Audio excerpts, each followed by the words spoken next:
S, ಈ ಬಗ್ಗೆ ಇನ್ನಷ್ಟು ಮಾಹಿತಿಯನ್ನ ಪಡೆಯೋಣ. ನಮ್ಮ ಪ್ರತಿನಿಧಿ ಮಹೇಶ್ ದೂರವಾಣಿ ಸಂಪರ್ಕದಲ್ಲಿದ್ದಾರೆ. ಎಸ್ ಮಹೇಶ್, ಈಗಾಗಲೇ ಗಮನಿಸ್ತಾ ಇರುವಂತದ್ದು ಮುನಿರತ್ನ ಅವರ ಕೇಸ್ ಸಾಕಷ್ಟು ಟ್ವಿಸ್ಟ್ಗಳನ್ನ ಪಡೆದುಕೊಳ್ತಾ ಇದೆ. ಈಗ ಇಡೀ ಘಟನೆ ಮುನಿರತ್ನ ಅವರೇ ಪ್ರೀ ಪ್ಲಾನ್ಡ್ ಮಾಡಿದ್ದಾರೆ ಅನ್ನುವ ಆರೋಪ ಬಂದಿರುವಂತದ್ದು. ಇದ್ರ ಬಗ್ಗೆ ಕಂಪ್ಲೀಟ್ ಮಾಹಿತಿ ಕೊಡೋದಾದ್ರೆ. ಎಸ್ ಮಹೇಶ್, ಈಗಾಗಲೇ ನೋಡಬಹುದು ನಿನ್ನೆ ಘಟನೆಗೆ ಸಂಬಂಧಪಟ್ಟಂತೆ ಈಗಾಗಲೇ ಒಂದು ರೀತಿಯಲ್ಲಿ ಪ್ರೀ ಪ್ಲಾನ್ ಅನ್ನು ಕೂಡ ಕಾಂಗ್ರೆಸ್ ನಿನ್ನೆ ಆರೋಪ ಮಾಡಿತ್ತು.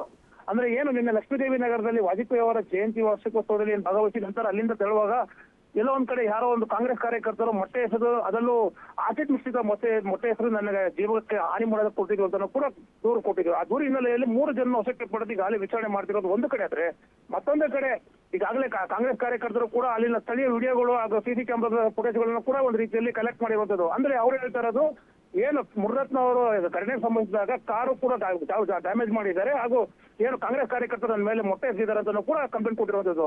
ಈಗ ಅದನ್ನ ನೋಡ್ತಾ ಇದ್ರೆ ಎಲ್ಲೋ ಒಂದ್ ಕಡೆ ನಿಜವಾಗ್ಲೂ ಕೂಡ ಇದು ಮೊದಲೇ ಪ್ರೀ ಪ್ಲಾನ್ ಅನ್ನೋ ಪ್ರಶ್ನೆ ಕೂಡ ಉತ್ತರವಾಗಿರುತ್ತೆ. ಯಾಕಂದ್ರೆ ಈಗಾಗಲೇ ರಾತ್ರಿ ಅಶ್ವವೇಗ ನ್ಯೂಸ್ ಜೊತೆ ಏನು ಕಾಂಗ್ರೆಸ್ ಕಾರ್ಯಕರ್ತರು ಹಾಗೂ ಕಾಂಗ್ರೆಸ್ ಮುಖಂಡರು ನಿನ್ನೆ ಒಂದು ಮಾಹಿತಿ ಕೊಟ್ಟಿರುವಂತದ್ದು.